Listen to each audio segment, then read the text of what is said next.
तो एक तरफ कोरोना का संकट लगातार बढ़ता जा रहा है, वहीं दूसरी तरफ वैक्सीनेशन वक्त की जरूरत है और उसी वैक्सीनेशन को लेकर तमाम तरीके के सवाल खड़े किए जा रहे हैं। आरोप लग रहा है कि वैक्सीनेशन पर सियासत हो रही है। हमारे साथ तमाम खास पैनलिस्ट मौजूद हैं। अनुराग भदौरिया साहब हैं, प्रवक्ता हैं समाजवादी पार्टी के, कांग्रेस पार्टी के प्रवक्ता डॉक्टर अंशुल अभिजीत साहब हैं। हमारे साथ प्रोफेसर एनके गांगुली साहब हैं, आप डायरेक्टर रह चुके हैं आईसीएमआर के, और कांग्रेस पार्टी के प्रवक्ता गोपाल कृष्ण अग्रवाल जी भी हमारे साथ बने हुए हैं। सर्जन डॉक्टर आरएस चहल साहब भी हैं। डॉक्टर चहल, मैं आपका रुख करूंगा, लेकिन उससे पहले गोपाल कृष्ण अग्रवाल, जो बात, माफ कीजिएगा गोपाल कृष्ण अग्रवाल साहब, राष्ट्रीय प्रवक्ता बीजेपी, गोपाल कृष्ण अग्रवाल साहब, जो बात टीएस सिंहदेव साहब अभी कह रहे थे, छत्तीसगढ़ के स्वास्थ्य मंत्री, वो सवाल खड़ा कर रहे थे ना सिर्फ दाम पर बल्कि अवेलेबिलिटी पर, उससे ज्यादा क्या कहेंगे आप? देखिए, वो तीन बातों को इग्नोर कर रहे हैं। कुछ प्रदेश सरकारें पूरा होमवर्क नहीं करती और बात करती है। उन्होंने तीन बातों को इग्नोर किया।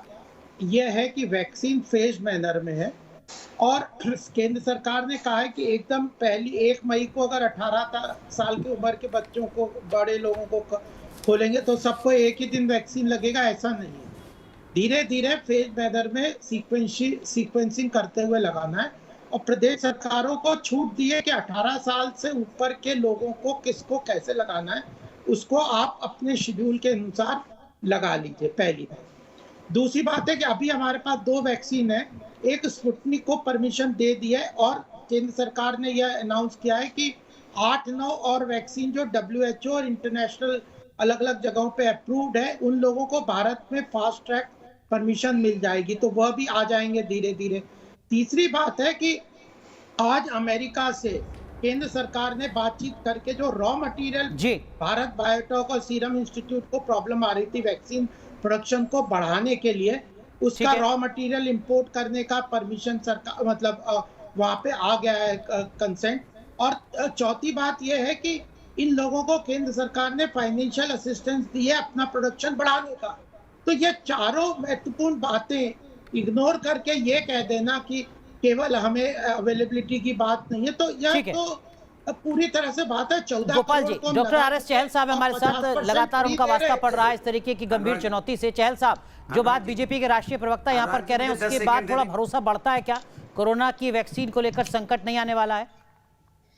देखो, कोरोना का वैक्सीन और दूसरे वैक्सीन में फर्क ये है, मेरी राय में कोरोना का वैक्सीन एक नेशनल पॉलिसी होना चाहिए। इसमें स्टेट, प्राइवेट प्लेयर्स और सेंटर को बैठ के एक दाम एक कंट्री में करना चाहिए।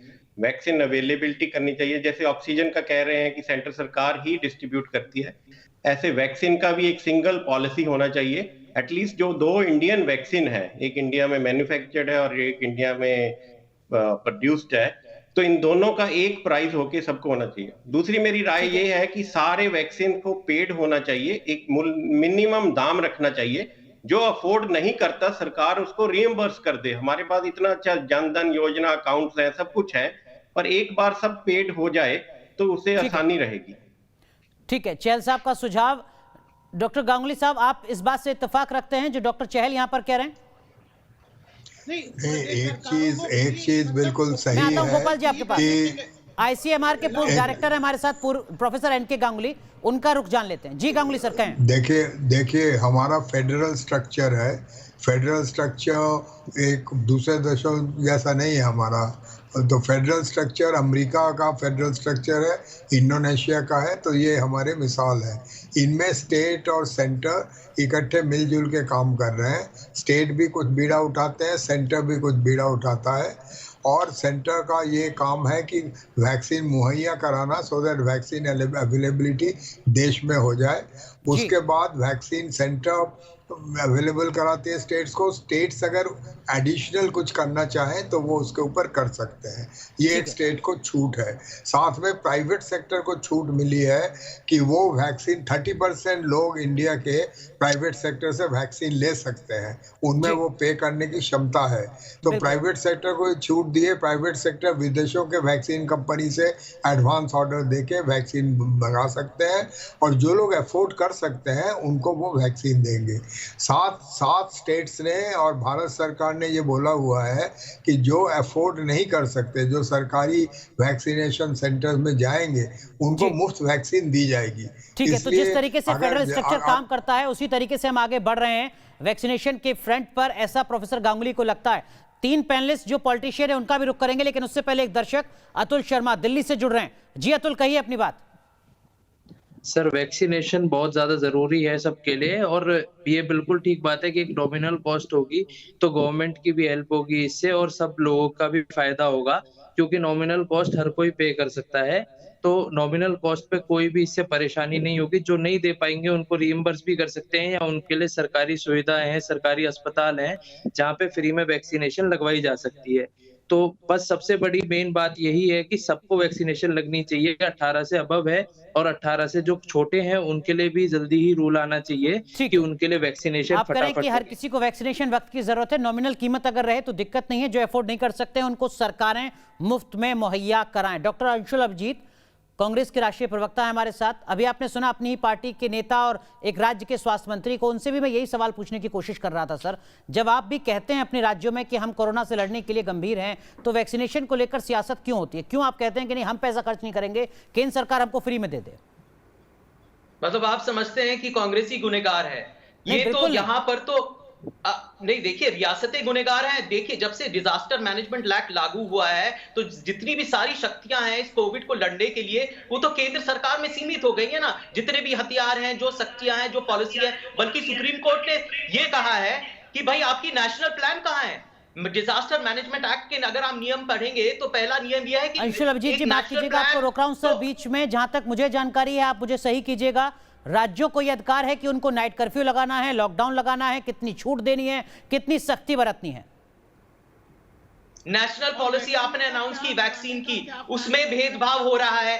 इतने सारे दाम क्यों हो रहे हैं? सरकार 50% एक दाम पे लेगी, फिर सरकारी अस्पताल में दूसरा दाम होगा। आप क्यों नहीं पहला ऐलान कर लेते कि ये मुफ्त में वैक्सीन का वितरण होगा? इसमें कोई ये दुविधा ही नहीं है। आप ये एक बार कह लीजिए कि मुफ्त में होगा, और ये जो रियासतों के बीच में जो आर्टिफिशियल कंपटीशन है, जो मुकाबला है, जो संघर्ष है, ये बिल्कुल बंद हो जाएगा। सियासत नहीं होगा। अच्छा डॉक्टर अंशुल, क्या ये मुमकिन है कि आप केंद्र सरकार को कोसते हुए ये कहें कि देखिए वहां तो हम पैसा दे रहे हैं लेकिन हम आपको मुफ्त दे रहे हैं वैक्सीन? पॉलिटिक्स में तो वेलफेयर स्कीम्स चलती है ना, जो सलाह केंद्र को दे रहे हैं वो आप राज्य के स्तर पर क्यों नहीं लागू कर देते हैं? कोसिएगा फिर आप केंद्र सरकार को ये ऐलान किया है। हमने छत्तीसगढ़ में भी और राजस्थान में भी ऐलान किया है कि मुफ्त में होंगे, और पंजाब भी एक सकारात्मक कदम लेने वाला है कुछ दिनों में। ठीक है, तो तीनों राज्यों में मुफ्त वैक्सीन मिलेगी, किसी को पैसा देने की जरूरत नहीं है। मुफ्त मिलेगी, लेकिन सरकार को ये ऐलान कर देना चाहिए कि पूरे भारतवर्ष में मुफ्त वैक्सीन मिले।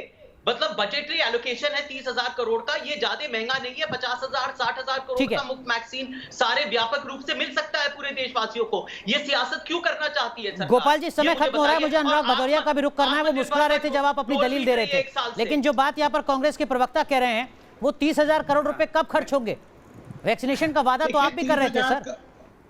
30,000 करोड़ से सरकार ऑक्सीजन भी मंगवा रही है, कई वैक्सीन को पूरे उन कंपनीज को डेवलपमेंट करने के लिए भी पैसा मुहैया करवा रहे हैं, और उसके डेवलपमेंट और उसके लिए रॉ मटेरियल, इन सब में नए नए प्लांट्स लगाने, अलग अलग कंपनियों को भी सब तरीके से पैसा देना। देखो, कोई एक चीज भदौरिया साहब, सुन लिया आपने बीजेपी का प्लान, बीजेपी का विजन जो आप सवाल खड़ा कर रहे थे?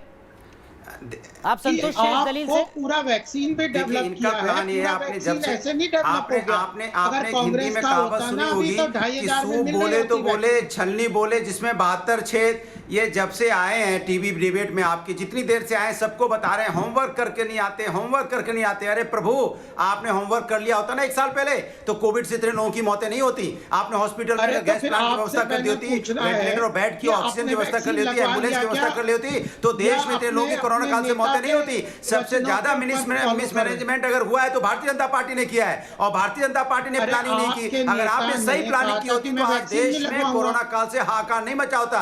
1 साल पहले कोरोना काल इस देश में आया हुआ है, आप दूसरे को होमवर्क बता रहे हैं। अनुराग भदौरिया, पहले इस सवाल का भी जवाब दे दीजिए सर। जो गोपाल कृष्ण अनुराग भदौरिया ने क्या कोरोना का वैक्सीन लगाया है, लगवाया है, नहीं लगवाया है? और आपके नेता ने। मैं उनसे देखिए, गोपाल जी को मैं जो सवाल पूछूंगा, गोपाल जी को तो डाइवर्ट करना है। गोपाल जी जनता की बात कहां करना चाहते हैं? उनको सब इंडिविजुअल करके डिबेट में करना। मैं कहता हूं कि लोगों की मौतें हो रही है, आपने ऑक्सीजन की व्यवस्था की थी क्या? आपने यहाँ पे ऑक्सीजन की व्यवस्था की क्या? बताइए ना मुझे। आपने बेड की व्यवस्था की क्या? वेंटिलेटर की व्यवस्था की क्या? आपने हॉस्पिटल की व्यवस्था की क्या? अनुराग भदौरिया, हाँ या ना में जवाब दे दीजिए, फिर आगे सवाल कर लीजिए गोपाल कृष्ण अग्रवाल से। क्या दिक्कत है? मचाए, मध्य प्रदेश में मचाए, लोगों की मौतें हो रही हैं। आपको लोगों की मौतें की चिंता नहीं है? चिता जल रही है, आपको नहीं दिखाई पड़ते। अनुराग भदौरिया दिखाई पड़ेंगे, आपको वक्तव्य दिखाई पड़ेंगे, क्योंकि आप राजनीति करना चाहते हो। आप जनता की बात नहीं करना चाहते, आप इंडिविजुअल की बात करना चाहते हैं, क्योंकि आपको जनता से लेना देना नहीं है। अनुराग भदौरिया, हाँ ना में बता दीजिए ना सर। गोपाल जी माफ कीजिएगा, 1 साल पहले अनुराग भदौरिया, क्या आपने वैक्सीन लगवाया या नहीं लगवाया? होमवर्क करके आपने अब तक, सुन तो लीजिए, होमवर्क करके मेरी बात सुन लीजिए, होमवर्क करके हाँ या ना बता दीजिए सर। ठीक कर दिया होता। और मैंने दोबारा से बोल रहा हूं कि देश के वैज्ञानिकों पे मुझे पूरा भदौरिया साहब, हाँ या ना? देश की वैज्ञानिक का वैक्सीन लगाने मुझे कोई दिक्कत नहीं है। और मैं बार बार बोल रहा हूं, अरे मैं आपसे बोल रहा हूं, देश की तो उसी पे तो प्रश्न उठाया था आपने। मैं तो भारतीय जनता पार्टी के सिस्टम पे उंगली उठा रहा हूं कि भारतीय जनता पार्टी का जो सिस्टम है, जो इनका भ्रष्टाचार वाला सिस्टम है, कुत्ता आप इंजेक्शन लगा देते हो, इसमें सुधार करो ना। देखिए, जवाब सुधार करो ना कि किस तरह से आपने भ्रष्टाचार घोटाले में भ्रष्टाचार हो रहा है। देखिए अनुराग जी, आप पर आरोप लगा रहे हैं बीजेपी के प्रवक्ता कि आप गलतफहमी फैला रहे हैं यहाँ पर। हालांकि कुछ सवाल आप खड़े कर रहे हैं जिनका जवाब शायद बीजेपी अपने हिसाब से दे रही हो। देश की बहस में आज के लिए बस इतना ही, लेकिन जो सवाल आपने पूछा था वो ये था कि कोरोना की वैक्सीन को लेकर राजनीति करना क्या उचित है। 90% लोगों ने कहा है कि नहीं, कोरोना की वैक्सीन पर सियासत नहीं होनी चाहिए। चलिए, जाने से पहले एक जरूरी खबर। इस मुश्किल हालात में जब एक सांस के लिए लोग जूझ रहे हैं, कई कोरोना मरीजों पर प्लाज्मा थेरेपी का सकारात्मक असर दिख रहा है। इसीलिए जान बचाने की मुहिम के लिए न्यूज नेशन आपसे अपील करता है कि आप भी प्लाज्मा डोनेट करें। अगर आप 22 दिन पहले कोविड से ठीक होकर लौटे हैं तो आपकी मदद लोगों की जिंदगी बचा सकती है। आपकी मदद लोगों तक पहुंचाने का जरिया बनेगा आपका अपना चैनल न्यूज नेशन। हमारे व्हाट्सएप नंबर 9711002266 पर प्लाज्मा डोनर डिटेल भेजें और एक जिम्मेदार नागरिक के तौर पर अपनी भूमिका निभाएं। देश की बहस में आज के लिए बस इतना ही, लेकिन आप बने रहिए न्यूज नेशन के साथ।